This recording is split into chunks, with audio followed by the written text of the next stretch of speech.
नमस्कार।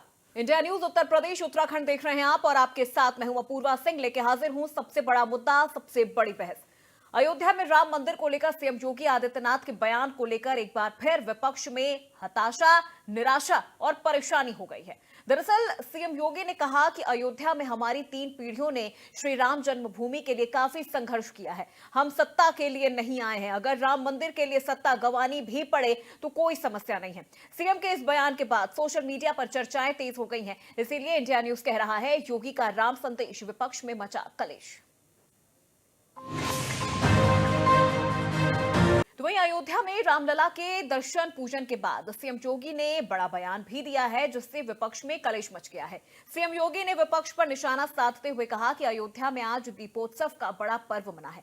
यहां पर लाखों की संख्या में श्रद्धालु पहुंचते हैं। इस दौरान दीपोत्सव शुरू किया तो कई चुनौती सामने आई। ऐसी धारणा थी कि सीएम के रूप में अयोध्या जाने पर विवाद न हो जाए। एक वर्ग ऐसा था जिसने ये कहा कि आप जाएंगे तो राम मंदिर पर बात होगी। हमने कहा कि सत्ता के लिए कौन आया था, अगर राम मंदिर के लिए सत्ता भी गंवानी पड़ी तो कोई हर्ज नहीं है, कोई समस्या नहीं है। सीएम के इस बयान पर एक तरफ जहां संत समाज में खुशी है, संत समाज खुशी जताते हुए कह रहा है कि वो पहले एक संत हैं और बाद में मुख्यमंत्री, तो वहीं विपक्ष में सीएम योगी के इस बयान के बाद कलेश मच गया है। बड़ी बहस में इन्हीं मुद्दों पर हम चर्चा करेंगे, लेकिन उससे पहले सुनिए सीएम योगी ने क्या कुछ कहा। शासकीय व्यवस्था जिस नौकरशाही से जकड़ी होती है, उस नौकरशाही में एक बड़ा वर्ग ऐसा था जो कहता था कि मुख्यमंत्री के रूप में अयोध्या जाने से विवाद खड़ा होगा। हमने कभी विवाद खड़ा होता तो होने दीजिए, लेकिन अयोध्या के बारे में कुछ सोचने की आवश्यकता है। फिर एक वर्ग ऐसा था जिसने कहा कि आप जाएंगे फिर राम मंदिर की बात होगी। तो मैंने कहा कौन हम सत्ता के लिए आए हैं, राम मंदिर के लिए सत्ता भी गंवानी पड़ेगी तो कोई समस्या नहीं होनी चाहिए। और हम लोग उस समय फिर इस कार्यक्रम के साथ जुड़े। मैंने से 19 अवस्थी से कहा, मैंने कहा बस चुपचाप जाकर के देखो दीपोत्सव का कार्यक्रम कैसे हो सकता है। उत्तर प्रदेश के यशस्वी मुख्यमंत्री योगी आदित्यनाथ जी महाराज सिद्धपीठ अयोध्या हनुमानगढ़ी दर्शन करके राम जन्मभूमि दर्शन करने के बाद अयोध्या में कई कार्यक्रम में जाकर और उन्होंने जो अपने विचार रखी, उन्होंने कहा कि हाँ, राम मंदिर के लिए हमको सत्ता भी गंवानी पड़ी तो कोई दिक्कत नहीं है, हम गंवा देंगे। इसलिए उन्होंने कहा क्योंकि संघ विचार परिवार की सरकार में काम करते हैं और मुख्यमंत्री बाद में हैं, पहले संत हैं और 3 पीढ़ी से राम मंदिर के लिए उनके पूर्वज समर्पित रहे हैं। सेवा, समर्पण, त्याग किसी पद की मोहताज नहीं होती है। उत्तर प्रदेश के माननीय मुख्यमंत्री श्री आदित्यनाथ योगी जी महाराज ने पिछले 10 वर्षों में इस बात को सिद्ध किया है। जिस प्रकार से जनता जनार्दन की आस्था के प्रति उनका समर्पण है, इस देश में प्रभु श्री राम के प्रति, भगवान श्री कृष्ण और भगवान शिव के प्रति जो लोगों की आस्था है, उसके प्रति जिस प्रकार से उत्तर प्रदेश में बतौर मुख्यमंत्री रहते हुए माननीय श्री योगी आदित्यनाथ जी महाराज जी ने कार्य किया है, निश्चित ही वो सत्ता भोगी नहीं बल्कि सेवा और समर्पण के संपूर्ण रूप से उदाहरण है। आदरणीय मुख्यमंत्री जी को इतना निराश होने की जरूरत नहीं है। मुख्यमंत्री जी सत्ता तो जानी है, सत्ता इसलिए भी जानी है कि पूरा सूबा आपका, पुलिस आपके कंट्रोल में नहीं, शासन आपके कंट्रोल में नहीं, इन्वेस्टमेंट उत्तर प्रदेश में आ नहीं रहा है, भ्रष्टाचार इतना चरम पे है कि आपके सारे अधिकारी आपके रिपोर्टिंग दिल्ली में, विधायक आपके रिपोर्टिंग दिल्ली में। इसके चक्कर में उत्तर प्रदेश हमारा सूबा बहुत पिछड़ गया मुख्यमंत्री जी, और सत्ता ही जाने की बात नहीं है। कुर्सी को पकड़ के बैठिए, कहीं कुर्सी न चली। जब उन्होंने राम मंदिर पहुंचकर रामलला के दर्शन किए, इस दौरान उन्होंने विपक्ष पर तीखी प्रतिक्रिया भी दी है। उन्होंने कहा कि हम यहां सत्ता के लिए नहीं आए, अगर रामलला के लिए हमें सत्ता गंवानी भी पड़े तो हमें कोई हर्ज नहीं है, हमें कोई समस्या नहीं है। लेकिन अब इस मुद्दे को विपक्ष आड़े हाथों ले चुका है। विपक्ष लगातार कह रहा है कि यहाँ पे मूल जो परेशानी है उससे जनता का ध्यान भटकाया जा रहा है, इसीलिए इस तरह की बयानबाजी हो रही है। तो एक तरफ जहां संत समाज में खुशी का माहौल है, संत समाज कह रहा है कि सीएम योगी पहले संत हैं, उसके बाद मुख्यमंत्री हैं और उन्होंने यहां पर दर्शन किए हैं। वो लगातार राम मंदिर आते रहते हैं, यहां पे दौरा करते रहते हैं। तो वहीं समाजवादी पार्टी, कांग्रेस और तमाम विपक्षी पार्टियों का कहना है कि इसके पीछे का मूल उद्देश्य लोगों की परेशानियों से उनका ध्यान भटकाना है।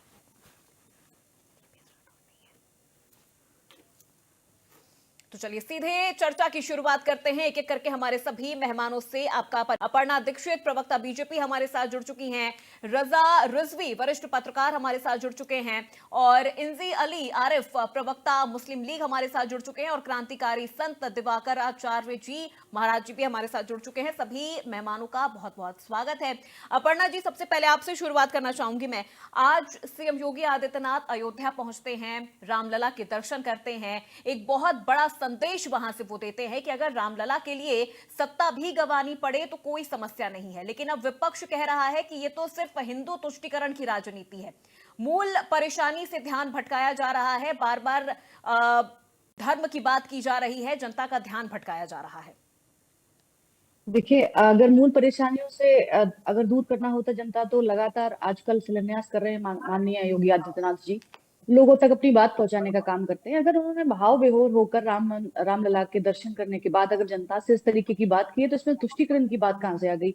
अपने मन की बात एक मुख्यमंत्री क्या अपनी जनता से कह नहीं सकता है और वही कर रहा है। लेकिन विपक्ष के सामने इस बात का मुझे लग रहा है कि जवाब नहीं है कि आखिरकार अन्य जो मुद्दे उठाकर जो आजकल चल रहे हैं उस पर न ध्यान देकर जो विकास के कार्य हैं वो लगातार करे जा रहे हैं और निरंतर हर जिले को प्राथमिकता दी जा रही है। उसके हिसाब से हर जिले को प्राथमिकता देने का काम भी चल रहा है और इसी पर गौर फरमाया जा रहा है। पिछले कल बहराइच में थे, तब उन्होंने किस तरीके से संदेश दिया और कई चीजों का उन्होंने उद्घाटन भी किया, वहां की तहसील का उद्घाटन किया था। तो निरंतर विकास भी हो रहा है और माननीय योगी आदित्यनाथ जी अपनी जनता से अपनी मन की बात कर रहे हैं। इसमें तो कोई हिंदू तुष्टीकरण की बात नहीं हो रही है। और ये तो नया शब्द आ गया, नया नाम आ गया, पॉलिटिक्स में नया नाम लाने की कोशिश की जा रही है, तो इससे कोई प्रभाव नहीं पड़ेगा। भारतीय जनता पार्टी सबका साथ सबका विकास चाहती है और उसी के रास्ते पर चल रही है और आगे बढ़ रही है। और अपूर्वा जी, ऐसे ही आगे बढ़ती रहेगी, क्योंकि भारतीय जनता पार्टी के सरकार केंद्र में भी है और डबल इंजन की सरकार है, इसको मानते हैं। तो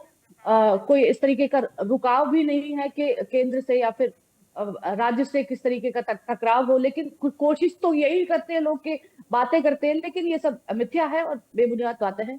बस विकास होना चाहिए, यही है, बेबुनियाद बातें हैं। विपक्ष की भी प्रतिक्रिया जान लेते हैं। अतुल जी, जब सीएम योगी वहां पर पहुंच रहे हैं, दर्शन कर रहे हैं, ऐसा नहीं कि वो पहली बार रामलला के दर्शन करने पहुंचे हैं, और वहां पर जाकर वो साफ कह रहे हैं कि अगर हमें इसके लिए सत्ता भी गंवानी पड़ जाए तो कोई समस्या नहीं है, फिर भी विपक्ष को परेशानी नजर आ रही है इसमें भी। देखिए, जो सत्ता तो अब गंवानी पड़ेगी कि राम हमारे भी आराध्य हैं, कृष्ण हमारे भी आराध्य हैं, देवी देवता हम सबके आराध्य होते हैं। सनातन में जितने भी देवी देवता हैं वो सभी के आराध्य हैं। हर धर्म में अपने अपने देवी देवता, मतलब जो हमारा धर्म है, हम हिंदू हैं तो हम भगवान राम को भी मानते हैं, भगवान श्री कृष्ण को भी मानते हैं, सभी देवी देवताओं को मानते हैं।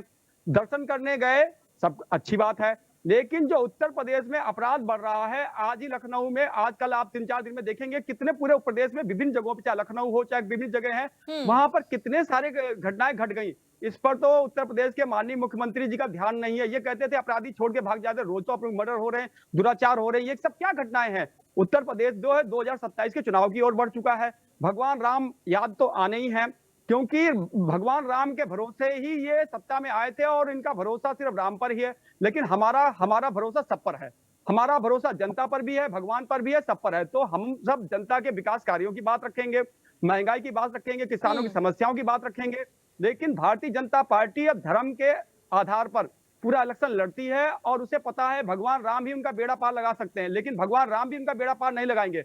आपने देखा कि 2024 में हमारे जो अयोध्या से यानी फैजाबाद सीट से माननीय अवधेश प्रसाद जी भव्य वोटों से जीते थे, और आप पाएंगे अभी 2027 में हम हर जगह जीतेंगे और उत्तर प्रदेश में समाजवादी पार्टी की सरकार होगी, क्योंकि इनके द्वारा सिर्फ धर्म की राजनीति करी जा रही है। धर्म से आगे ये बढ़ ही नहीं पाते हैं।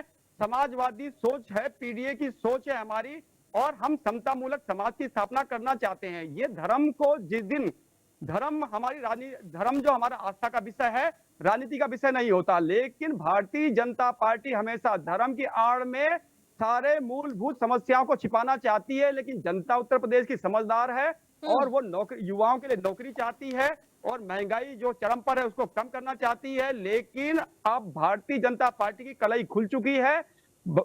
अब माननीय योगी जी कहीं भी जाएंगे, भगवान सभी पार्टी जो भी मतलब सभी पार्टियों का मतलब जो हिंदू धर्म के हैं वो अपना हिंदू को धर्म को मानते हैं, जो जिस धर्म का है उसको मानते हैं, लेकिन ये धर्म की आड़ में बच नहीं निकलेंगे।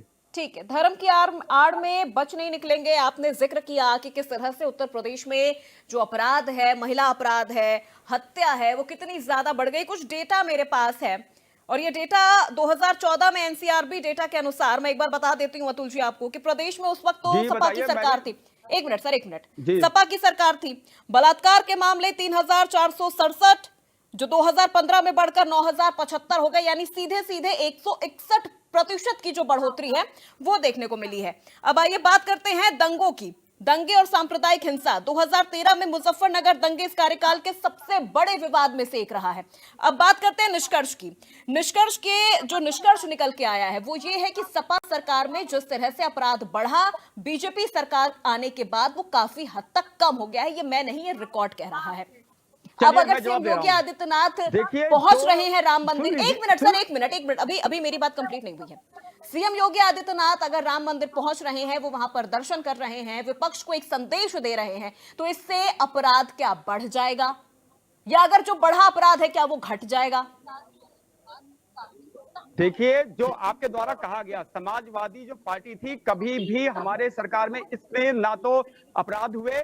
आप जो आपका चैनल सम्मानित चैनल है, अगर पारदर्शी तरीके से दिखाएगा तो ये एनसीआरबी का डेटा है। ये 2014 में एनसीआरबी का डेटा है। आप लोग वर्तमान नेशनल क्राइम रिकॉर्ड ब्यूरो का डेटा है सर। ये इंडिया न्यूज उत्तर प्रदेश का डेटा नहीं है जो हम अपने मन से निकाल के ले आए और आपको हम बता दें। पहले जवाब सुनने की शक्ति भी रखिए। ऐसा है कि जो अभी एक हफ्ते ही में कितने अपराध हो गए, आपका चैनल सम्मानित चैनल है, दिखाने का प्रयास करे। जो उत्तर प्रदेश में इस समय अपराध बढ़ा हुआ है, इसको छिपा नहीं सकते, ना आपका चैनल छिपा सकता, ना ये भारतीय जनता पार्टी की सरकार छिपा सकती है। अच्छा, रही बात, एक चीज है, विकास कहाँ है बता दीजिए। अपराध क्या इस समय नहीं बढ़ा हुआ है? लगातार अपराध भारतीय जनता पार्टी की सरकार में हो रहे हैं, लेकिन कुछ मनवादी मीडिया या गोदी मीडिया जिसे कह दो, वो उन पे पर्दा डाले रहता है, दिखाने की कोशिश नहीं करता है क्यों समाजवादियों को बदनाम करने के लिए। तब भी थी जब सपा की सरकार थी। सुनने की, जब आप कुछ सुनने की शक्ति भी रखिए। मैं अगर आपके चैनल पर बैठकर जवाब दे रहा हूं तो भारतीय जनता पार्टी को जो गोदी मीडिया जिसे कहते हैं वो बचा नहीं पाएगा। जनता जानती है कि रोजगार कहीं दिया नहीं जाता। अगर आप लोकसभा आयोग की परिधि की पोस्टें कहेंगे, क्या 2025 में भी लोगों को मतलब नॉट फॉर, जो मतलब पिछड़े वर्ग से आते हैं या अनुसूचित जाति वर्ग से आते हैं, नॉट फॉर सुटेबल करके मतलब उनको बाहर कर दिया जाता, बाद में सीटें जनरल से भर दी जाती हैं।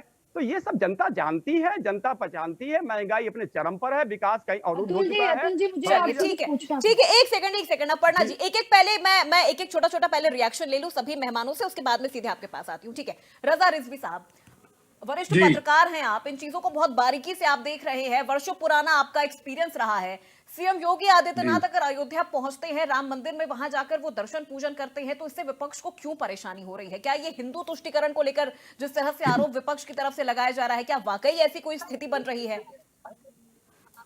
देखिए, योगी आदित्यनाथ ने आज बहुत अच्छी तरीके से उन्होंने अपनी तस्वीर साफ कर दी और उन्होंने बताया कि हम सत्ता के लिए नहीं आए हैं, हम जो ये पवित्र काम है वो करने के लिए हम आए हैं। और ये जाहिर सी बात है कि गोरखपुर की जनता उनको जो है योगी आदित्यनाथ जी को बहुत चाहती है, इसलिए वो कई बार जो है मेंबर ऑफ पार्लियामेंट हुए हैं।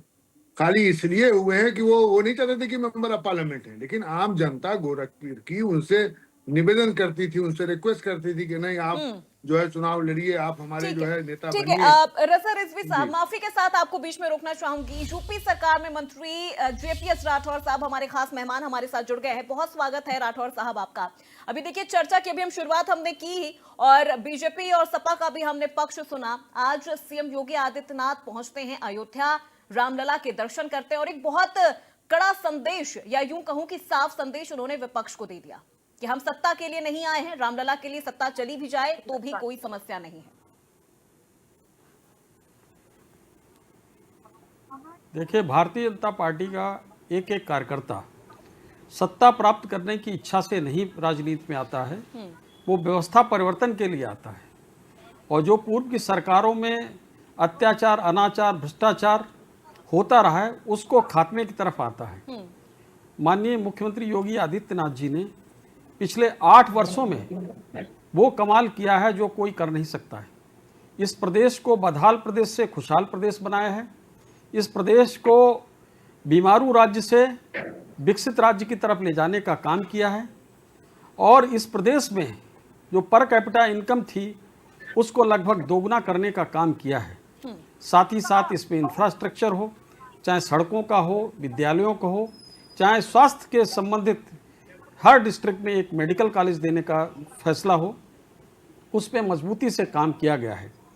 और विपक्ष लगातार आरोप लगाता चला जा रहा है और मुझे ये नहीं समझ में आ रहा है कि विपक्ष भारतीय जनता पार्टी का विरोध करते करते मीडिया का ही विरोध करने लगता है।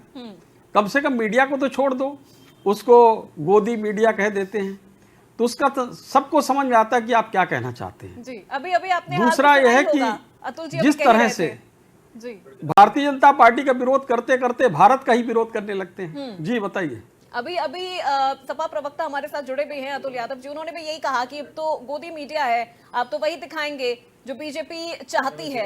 लेकिन मैंने किसी पर्टिकुलर चैनल का नाम नहीं लिया, ना हाँ। मैं किसी चैनल का ऐसा कोई नाम देता हूं, लेकिन जो पारदर्शी तरीके से दिखाएगा जनता उसे सम्मान करेगी। सभी को पारदर्शी जनता जो है, जो जनता जानती है, आज जो है सोशल मीडिया का जमाना है, जनता हर चैनल का विषय में जानती है, जनता की अपनी एक पारदर्शी सोच भी है। जनता ने 2024 में उत्तर प्रदेश के ठीक है सर, मैं आऊंगी आपके पास। जेपीएस राठौर जी हमारे साथ जुड़े मैं इनके एक इन्होंने बात कही है उसका मैं थोड़ा सा जवाब दे दूं। इन्होंने कहा है कि वो पोस्ट जो हैं जो एससी के लिए या ओबीसी के लिए हैं उसको एनएफएस करके और फिर जनरल के द्वारा भर दी जाती है। पूरे प्रदेश में एक एग्जाम्पल बता दे, एक एग्जाम्पल, और उसके बाद फिर बात करें कि कहां पर एससी ओबीसी की सीट दल के वो उसको जनरल को देंगे। सहयोगी दल की बात छोड़िए, आप अपनी बात बताइए जो आप कह रहे हैं सहयोगी दल ने क्या किया है वो हम लोग बात करेंगे। आप बताइए कि आप क्यों ये बात कह रहे हैं, एक एग्जाम्पल लाइए। कौवा नाक ले गया तो कौवा के पीछे दौड़े। राठौर साहब, एक और शिकायत हमेशा विपक्ष का रहा है, महाकुंभ का अगर हम जिक्र कर ले, अयोध्या में राम मंदिर का हम जिक्र कर ले, विपक्ष हमेशा दरकिनार होता हुआ नजर आया है। और विपक्ष का ये आरोप है कि आप तो हिंदू तुष्टीकरण की राजनीति कर रहे हैं, धर्म की राजनीति कर रहे हैं, सनातन को आपने अपना एक मोहरा बना लिया है।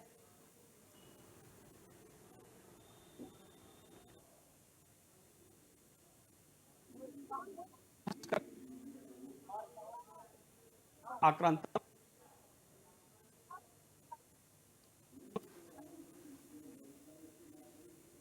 हमारी प्रदेश की सरकार और केंद्र की सरकार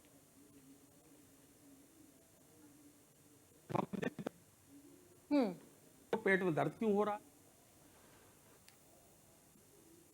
प्रभु श्री राम का बना रहे, इसमें पेट में दर्द क्यों हो रहा है। मंदिर तो देखने गए नहीं और उसमें वास्तु दोष निकाल दिया।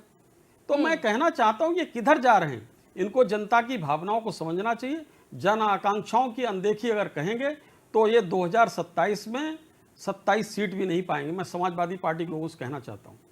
वो तो कह रहे कि 2027 आखिरी चुनाव होगा उत्तर प्रदेश में बीजेपी का, उसके बाद तो सीधे सपा ही आएगी और फिर सपा आएगी तो बहुत सारी सफाइयां भी करेगी उत्तर प्रदेश में। मैं आपके इस प्रतिष्ठित चैनल के माध्यम से आज ये दावा करके जा रहा हूं कि 2027 में 2022 से ज़्यादा सीट के साथ भारतीय जनता पार्टी बहुमत के साथ सरकार बनाएगी। इसमें किसी को कोई शंका संदेह नहीं होना चाहिए। और भारतीय जनता पार्टी माननीय मुख्यमंत्री योगी आदित्यनाथ जी, माननीय प्रधानमंत्री नरेंद्र मोदी जी, माननीय अमित शाह जी के नेतृत्व में बहुत अच्छा काम कर रही है और हम फिर से सरकार तीसरी बार रिपीट करेंगे और एक हैट्रिक बनाने का काम करेंगे उत्तर प्रदेश। ठीक है राठौर साहब, एक और सवाल आपसे। इस वक्त मुगल आक्रांताओं का जो मुद्दा है वो काफी ज्यादा ज्वलनशील बना हुआ है। कल भी जब सीएम योगी आदित्यनाथ पहुंचते हैं बहराइच तो वहां पर उन्होंने एक बयान दिया, एक भाषण में उन्होंने कहा कि मुगल आक्रांताओं का महिमा मंडन यानी देशद्रोह। लेकिन उसके बाद भी हम देखते हैं चिंगारी विपक्ष की तरफ से लगाई जाती है, फिर विपक्ष ही अपनी जिम्मेदारी से पल्ला झाड़ लेता है। देखिए, विपक्ष पूरी तरीके से दुविधा में है। विपक्ष पहले मुस्लिम तुष्टीकरण करके उनका वोट बैंक साधने का काम करता था। अब उनको डर लगता है कि एक तरफ मुस्लिम तुष्टीकरण करें तो वो वोट सत्ता है, तो इधर से कुछ हिंदू का वोट खिसक जा रहा है, तो उनको बैलेंस बिठाने में दिक्कत हो रही है। तो ये उनके साथ दुविधा रहेगी और इसी दुविधा के तहत वो चुनाव में जाएंगे। और भारतीय जनता पार्टी ने पक्का मन बना लिया है, ये चाहे कितना भी शोर मचाएं, हम अपनी भारतीय सभ्यता संस्कृति अपने हिंदुत्व के आधार पर अगला चुनाव लड़ेंगे और इनको जो भी कहना हो वो जनता के बीच में कहें। हम जनता के बीच में जाकर अपनी बात कहेंगे और निश्चित रूप से सरकार बनाएंगे। ठीक है, एक सवाल और आपसे राठौर साहब, इस वक्त उत्तर प्रदेश में एक और मुद्दा काफी ज्यादा ट्रेंड में है। अखिलेश यादव और राहुल गांधी की जोड़ी, कहा जा रहा है कि इस गठबंधन में गांठ पड़ चुकी है। एक तरफ जहां पर समाजवादी पार्टी धीरे धीरे सनातन की ओर डाइवर्ट हो रही है, तो वहीं कांग्रेस साथ नहीं दे पा रही है, और अगर कांग्रेस जिस तरह डाइवर्ट हो रही है तो सपा वहां पर साथ नहीं दे पा रही है। अलग अलग दिशा होती जा रही है दोनों की। देखिए ऐसा है, देखिए दुविधा उनके साथ क्या है, दुविधा मुस्लिम वोट बैंक की है। जी। समाजवादी पार्टी को यह लग रहा है कि अगर ज्यादा हम कांग्रेस के साथ रहे तो हमारा मुस्लिम वोट बैंक सीधे कांग्रेस से जुड़ जाएगा। तो इस दुविधा में समाजवादी पार्टी अनिर्णय की स्थिति में निर्णय नहीं कर पा रही है, और निश्चित रूप से बहुत बड़ी संख्या में ये जो मुस्लिम वोट बैंक है इनसे शिफ्ट होता नजर आ रहा है। आगे आने वाले चुनाव में पता चलेगा कि मुस्लिम वोट किधर जा रहा है। बिल्कुल, और अखिलेश यादव तो लगातार बयान भी दे रहे हैं। उन्होंने भी हाल में बयान दिया, नेजा मेला जिसको लेकर अभी इतना ज्यादा विवाद चल रहा था, उसकी तुलना उन्होंने महाकुंभ से कर दी। ये किसी एक वर्ग को खुश करने की कोशिश कहना है। नहीं भाई, क्या जी वो कुछ भी बोल सकते हैं। वो मुख्यमंत्री आवास में शिवालय खोज सकते हैं, वो मतलब कुछ भी बोल सकते हैं। उनके चचा जान जो है राम मंदिर में वास्तु दोष निकाल सकते हैं। वो प्रयागराज के महाकुंभ में भीड़ ना होने की बात सोच सकते हैं। कौन सी जानकारी उनको कैसे मिलती है, कौन सी दूरबीन लगा के देखते हैं, मुझे समझ से परे है। और जनता इनको निश्चित रूप से आगे आने वाले समय में जवाब देगी। एक बार इनको थोड़ा सा 2024 के समय में इन्होंने झूठ बोलकर आरक्षण के नाम पर, संविधान के नाम पर, खटाखट योजना के नाम पर लोगों से बरगलाने जी ठीक है, बहुत शुक्रिया जेपीएस राठौर साहब अपना कीमती वक्त निकालने के लिए और हमारे तमाम सवालों के जवाब देने के लिए। चलिए चर्चा में फिर से आगे बढ़ते हैं। रजा रिजवी साहब, आपको बीच में मैंने रोका था, आपकी बात कंप्लीट नहीं हो पाई थी। जी, आप अपनी बात कंप्लीट करें। नहीं, मैं यही कह रहा था कि योगी आदित्यनाथ जो है वो जा करके अयोध्या में उन्होंने जो बयान दिया कि हम सत्ता के लिए नहीं आए हैं और राम मंदिर के लिए अगर हमें सत्ता भी छोड़नी पड़ेगी तो हम उसके लिए तैयार हैं। तो देखिए, वो एक पीठाधीश्वर हैं और उनके जो अधिकारी हैं उन्होंने कहा कि साहब ऐसा है कि अयोध्या बार बार जाएंगे शुरुआती दौर में 2017 के बाद, तो उसमें आपको जो है जवाब देना पड़ेगा, राम मंदिर के बारे में बोलना पड़ेगा। तो योगी आदित्यनाथ जी ने, मुख्यमंत्री ने जो है अपने जो इनके उस वक्त प्रमुख सचिव जो है, अपर मुख्य सचिव थे, वो आप समझिए सूचना के भी, गृह के भी, तो उन्होंने भेजा अवनीश अवस्थी को अयोध्या में कि जाओ भाई दीपोत्सव जो है वो कैसे वो क्या किया जाए, वो अच्छे तरीके से करना है।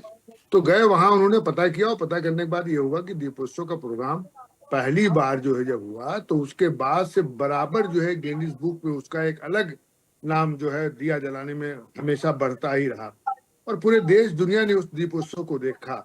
उस दीपोत्सव से अयोध्या की एक धीमे धीमे जो है वो अच्छी एक जो है वो ब्रांडिंग भी कह सकते हैं, या ये कह सकते हैं कि आम जनता में जो है वो मानस में इसका जो है वो प्रचार प्रसार भी हुआ और लोग उससे जुड़े भी। आप भीड़ देखिए कि पहले जो है, अभी इस दीपोत्सव से पहले जो भीड़ आती थी वो करीब 64-68 लाख आती थी, 64,34,000 तक का आंकड़ा था। लेकिन अब जो भीड़ आ रही है वो कम से कम 16 करोड़ भीड़ आ रही है। अभी जो लोग कुंभ में गए हैं और कुंभ में जाने के बाद वो आए हैं, वहां रामलला का दर्शन किया है लौटने के बाद, तो काफी भीड़ बढ़ी है। तो कहीं ना कहीं राम मंदिर के निर्माण के बाद एक तरीके से उत्तर प्रदेश का रेवेन्यू भी बढ़ा है, क्योंकि जहाँ भीड़ आती है वहाँ खाने का सामान बिकता है, आने जाने का जो है वो किराए में पैसा मिलता है, तो सरकार को कहीं ना कहीं फायदा होता है। ठीक है, तो अगर मुख्यमंत्री योगी जी आप अपनी बात कंप्लीट करें, उसके बाद फिर मैं दूसरे पैनलिस्ट का रुख करती हूँ। नहीं, अपूर्वा जी, अगर मुख्यमंत्री योगी आदित्यनाथ जो ये काम कर रहे हैं तो इस काम से लोगों को क्यों मतलब वो है परेशानी है? कोई ऐसी तो काम कर नहीं रहे हैं कि कोई जो आदमी को परेशानी हो। उत्तर प्रदेश में डेवलपमेंट में आप देखिए कि वन डिस्ट्रिक्ट वन प्रोडक्ट कामयाब है कि नहीं कामयाब है। One district one medical college, हम कह रहे हैं ठीक है मेडिकल कॉलेज खोला जा रहा है, धीमे धीमे बिल्डिंगें बन रही हैं, धीमे धीमे कार्य हो रहा है, धीमे धीमे अपार्टमेंट हो रहा है, तो एक योजना तो आई। इससे पहले जो सरकारें थी वो ये क्यों नहीं सोच सकती थी कि सिद्धार्थनगर का बना हुआ रजा काला जी, एक नमक चीज बता चावल दीजिए, क्या पूरे 108 देश में जो है, एम्बुलेंस हमारे द्वारा नहीं चलाई गई? एक जनता को मिनट गांव-गांव तक जो बोल रहे महिलाएं भैया अतुल जी, महिलाएं देखिए सुन आप लीजिए, जब बोल रहे महिलाएं थे रिजवी कि साहब, लोग रिजवी साहब, एक silent सवाल है मुंह- अतुल सुन यादव जी लीजिए, का आपसे। सुन लीजिए। ठीक है अतुल जी, आप सवाल पूछिए, उसके बाद मैं सीधे दूसरे नहीं, गेस्ट का विरोध करती हूँ। समाजवादियों नहीं, मैं कह रहा हूं जो समाजवादियों की 108 एम्बुलेंस चलाई गई थी, क्या वो वाकई में एक बेहतर सेवा थी या नहीं थी? हमारे द्वारा पुलिस में डायल 100 चलाई गया था और लखनऊ में ही वर्ल्ड क्लास पुलिस मुख्यालय बनाया गया, इकाना स्टेडियम बनाया गया। ये सब समाजवादियों की। आज क्या लखनऊ में कोई नई ईंट लगी?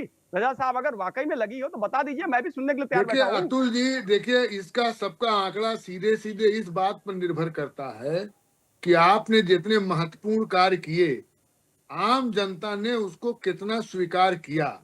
अगर आम जनता स्वीकार करती तो 2017 में आपको सुशोभित करती, आपको बैठालती, आप सत्ता पे होते, आपके मुख्यमंत्री होते। तो इसका आंकलन जो है आम जनता के हम चुनाव से ही लगाते हैं।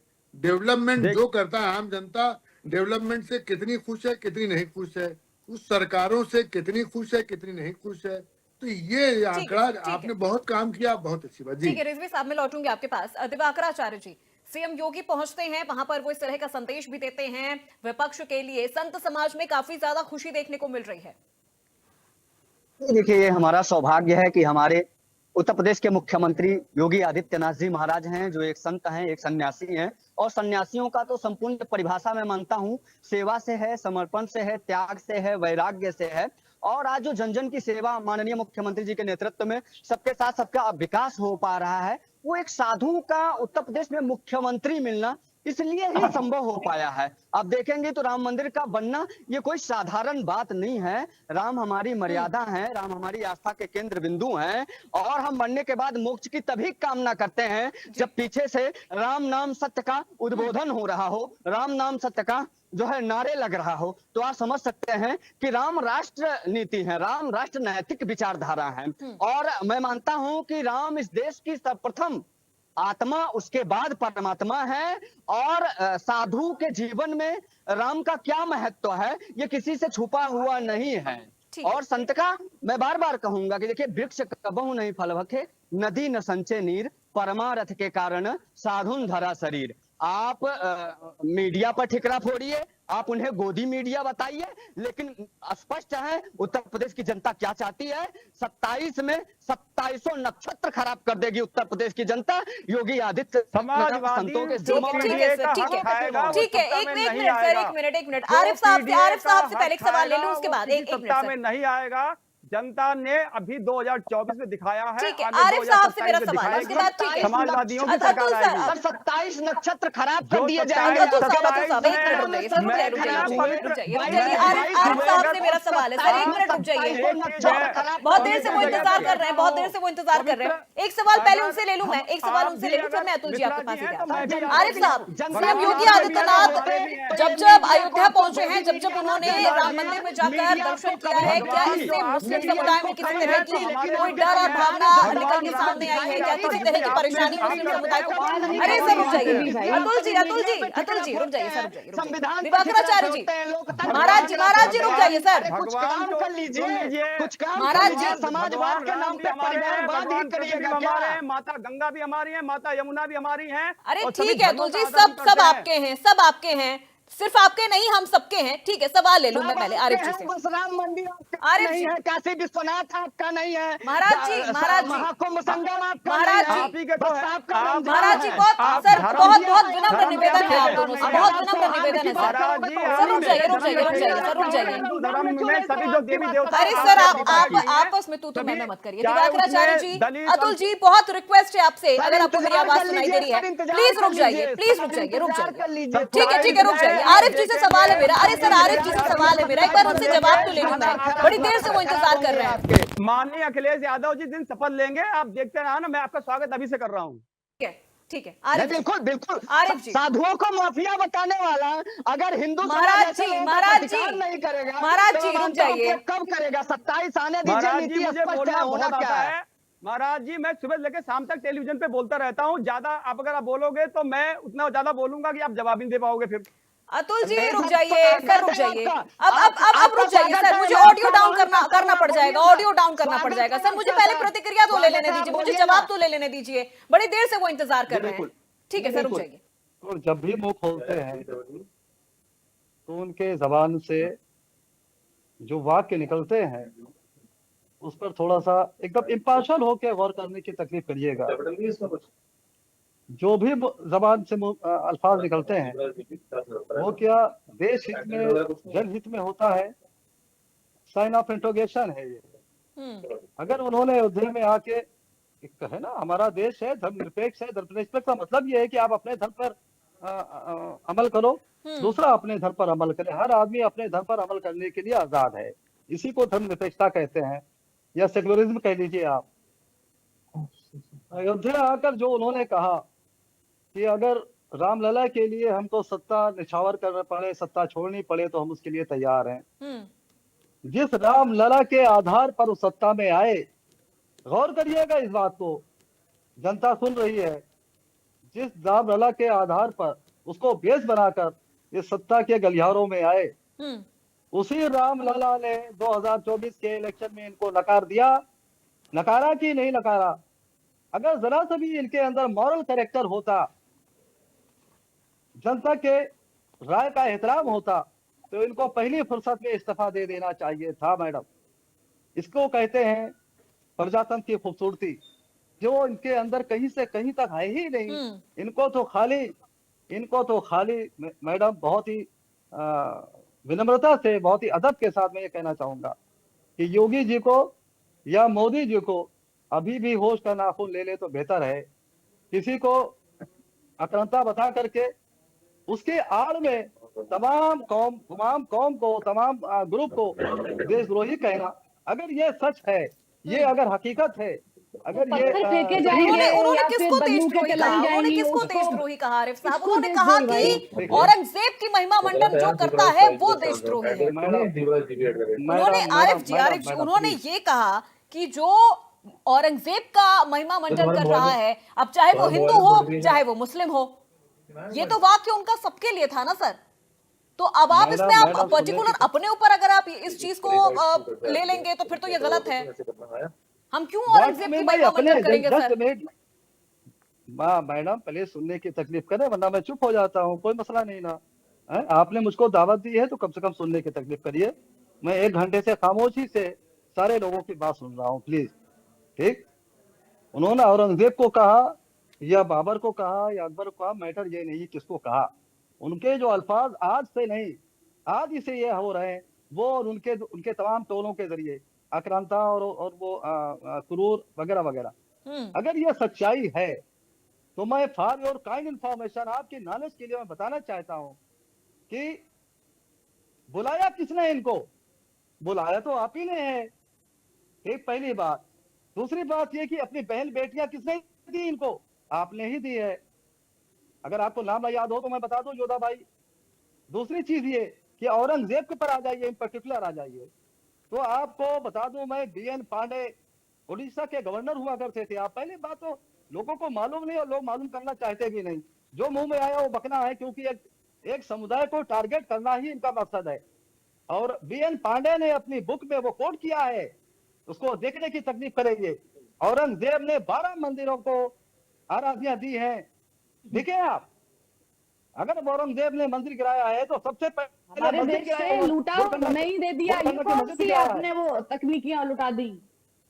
आप देखने की तकलीफ करें मैडम, प्लीज प्लीज। डिबेट हो रही है, डिबेट हो रही है। अगर नहीं होगा बताइए तो ना, मेरा आप नंबर नोट कह रहे थे, आप कह रहे थे कि जोधाबाई को दे मैं दिया। कह इस रहा हूं, तरीके से अगर इस तरीके से मैं- पूछ लिया जाए तो आपके ही तो इस्लाम में ये माना जाता है कि हिंदू धर्म से जन्मी संतान सभी नाजायज होती हैं। तो फिर आप बताइए आपके राजा कौन थे? मैडम मैडम मैडम मैडम ये डिबेट को भी दूसरे रुख में तैयारी के लिए बोल रहे हैं ना, तो आप मैडम हिंदू मैं धर्म आपसे पर मैडम मैं और आपसे हिंदुओं पर सनातन मैडम प्रहार मैं कर आपसे रहे हैं रिक्वेस्ट कर रहा और हूँ योगी कि मोदी डिबेट को को गाली दे दूसरे रहे हैं। आपका नरेंद्र मोदी जी ने, योगी जी ने क्या मैडम उनको बिगाड़ दिया रोकने जो की आप तकलीफ करेंगे विकास मैडम। ठीक है क्या? ठीक है, अपर्णा जी 1 मिनट, उनका जवाब कंप्लीट हो जाए, जवाब कंप्लीट हो जाए। जवाब कितनी जी, देर पूर्व आरिफ जी ये क्या आरिफ जी आप अपना जवाब कंप्लीट करें सर। 1 मिनट में आप अपना जवाब कंप्लीट करें, उसके बाद फिर मैं डिबेट के बाकी लिए मेहमानों बैठी का हूँ। रुख करती हूँ, बाकी लोगों का रुख करती हूँ। ठीक है, मैं आर्गुमेंट के तहत अपनी बात कह रहा हूँ और मैं हवाला दे रहा हूँ। हाँ मैं किसी मौलवी का हवाला नहीं दे रहा हूँ। मैं मिस्टर BN पांडे,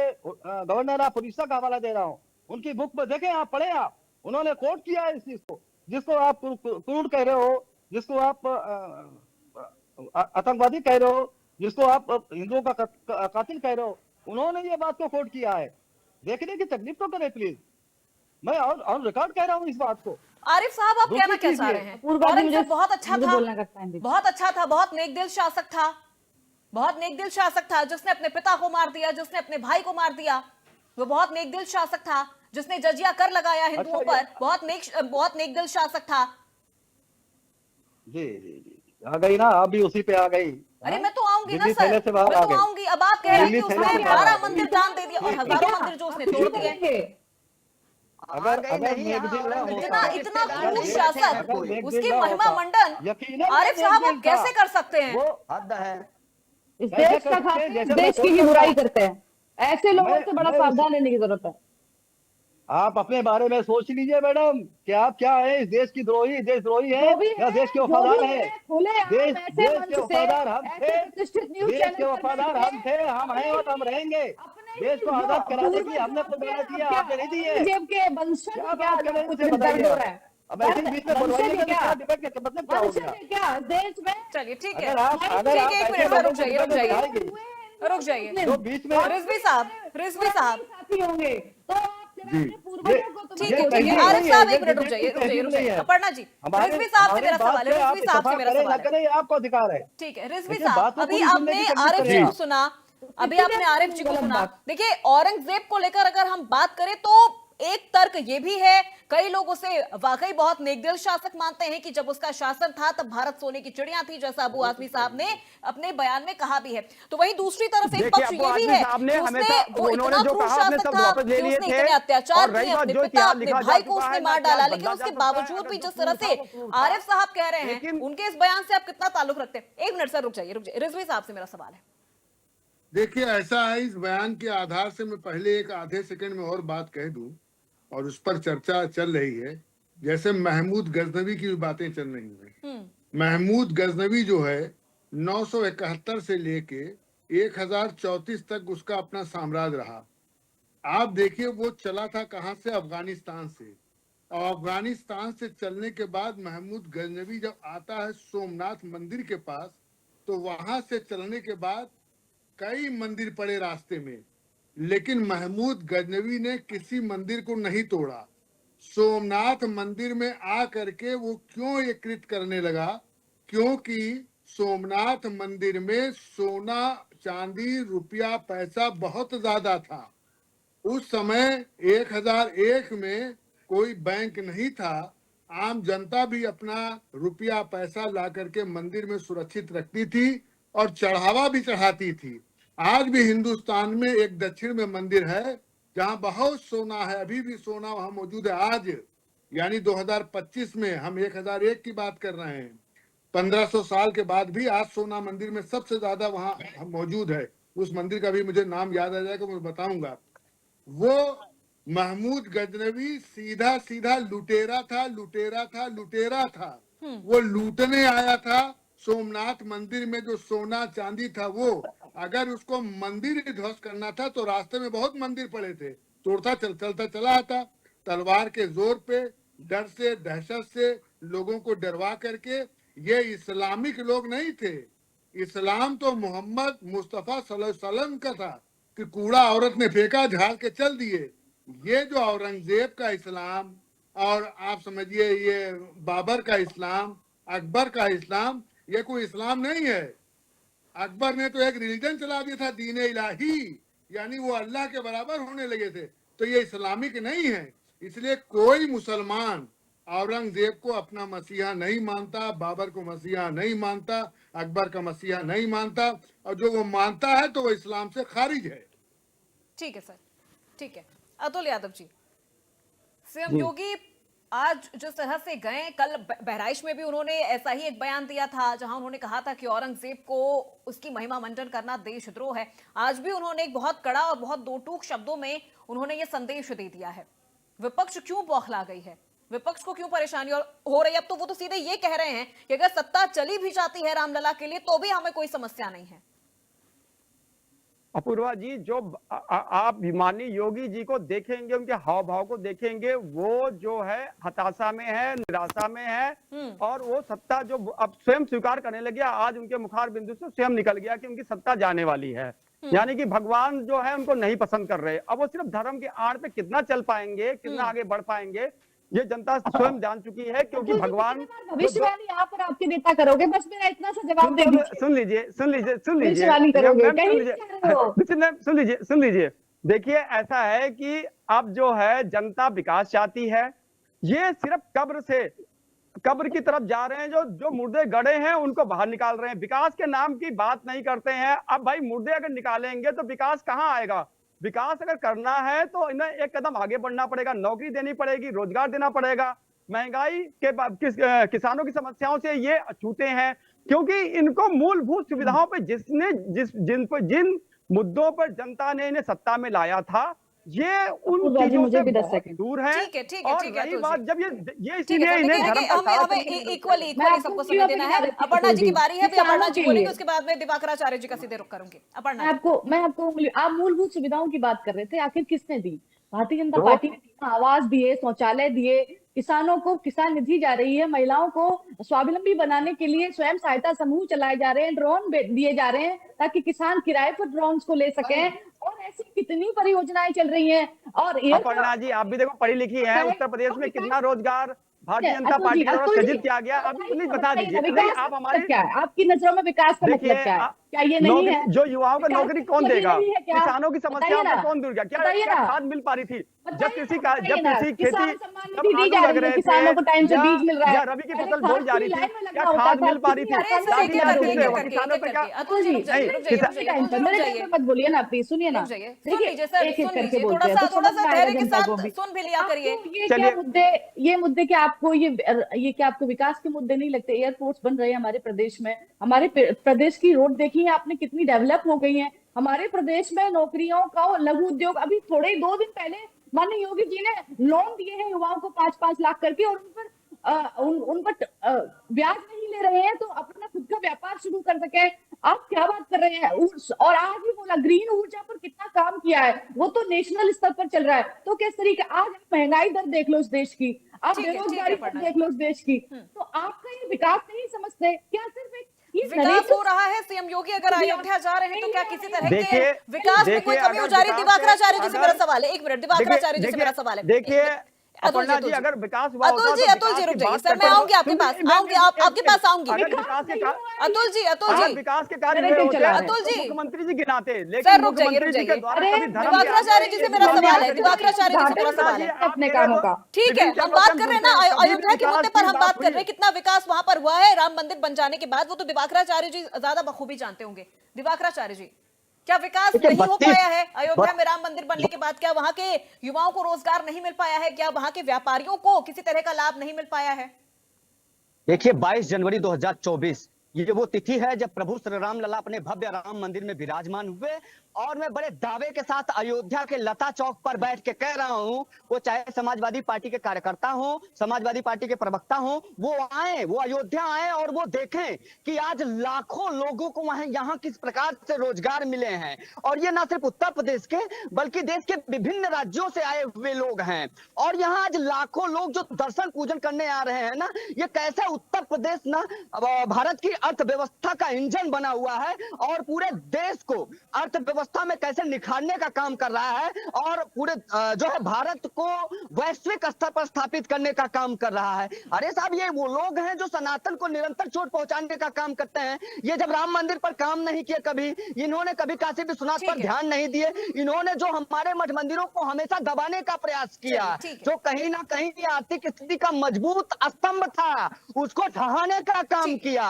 जब आज देख रहे हैं कि लाखों लोग राम मंदिर में आकर उत्तर प्रदेश सहित प्रदेश की अर्थव्यवस्था बढ़ा रहे हैं, तो आज ये कह रहे हैं कि साहब बेरोजगारी बढ़ गई है। जी नहीं, आप अयोध्या आइए और देखिए कि कैसे लोगों को रोजगार मिलता है, और आप विकास की बात कर रहे हैं। अरे साहब, यही वो अयोध्या थी जिसमें सिर्फ गोलियां और प्रतिबंध की आवाजें सुनाई देती थी, लेकिन आज इस अयोध्या में यदि समाजवादी पार्टी जो है लॉ एंड ऑर्डर के मामले में हमेशा अच्छी रही है और समाजवादियों द्वारा हमेशा विकास की बात की गई है। अगर आज देश परिक्रमा रोक दिया गया था, और जिस विकास की बात कर रहे हैं उत्तर प्रदेश में विकास की बयान समाजवादियों द्वारा वही बहाई गई है, वही आज चली आ रही है। भारतीय जनता पार्टी धर्म की आड़ लेती है और विकास के कार्य अवरुद्ध पड़े हुए हैं। उत्तर प्रदेश में कभी भी जो युवा रोजगार के 30,000 करोड़ की लागत से जो युवा जो है वो रोजगार की इंटरनेशनल जा रहा है, सरयू का सुंदरीकरण, राम मंदिर में सहायता। ठीक है, देखिए वक्त इतनी इजाजत दे रहा है, वक्त में आज की चर्चा के लिए इतनी इजाजत दे रहा है, चर्चा को यहीं पर रोकना पड़ेगा। सभी मेहमानों का बहुत शुक्रिया, अतुल यादव जी, अपर्णा दीक्षित जी, रजा रिजवी साहब, इंजी अली आरिफ साहब और दिवाकर आचार्य महाराज जी, आप सभी का बहुत शुक्रिया हमारे साथ बड़ी बहस का हिस्सा बनने के लिए।